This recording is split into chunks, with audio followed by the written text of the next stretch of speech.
Retour au Maroc, à Ifrane plus précisément, où l'université Al-Akhawaïn a pris l'allure du siège des Nations Unies l'espace d'un week-end. Ces étudiants ont organisé une simulation de l'Assemblée Générale de l'ONU, un jeu de rôle auquel ont participé une centaine de lycéens qu'ils ont invités pour les initier à la diplomatie. Reportage Sarah Jabri et Najib Tahiri.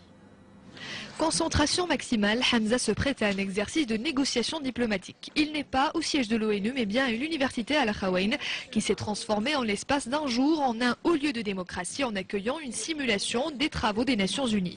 Le principe est simple, permettre à des lycéens d'endosser les habits de diplomate. Je représente la Suisse au sein de l'Organisation mondiale de la santé. C'est une occasion de me familiariser avec le fonctionnement des organisations internationales, comme si j'y étais. Les diplomates en herbe passent en revue plusieurs enjeux d'ordre planétaire comme la crise syrienne ou l'éducation des jeunes dans les pays du tiers-monde, et ce au sein de la Ligue arabe, l'OMS et autres organisations onusiennes. L'occasion pour eux d'approcher de près le travail diplomatique. Nous voulons encourager ces lycéens à s'intéresser davantage à l'actualité internationale.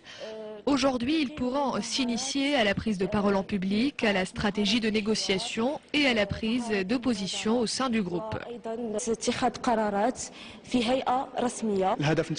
L'objectif de cet événement est d'engager chez ces lycéens un intérêt pour tout ce qui a trait à la vie politique et diplomatique. La seconde édition du High School Model United Nations a réuni 116 lycéens. L'année prochaine, les organisateurs voient plus grand pour permettre à davantage de jeunes de donner une envergure mondiale à leurs réflexions. L'intelligence n'est pas toujours innée, elle peut être cultivée.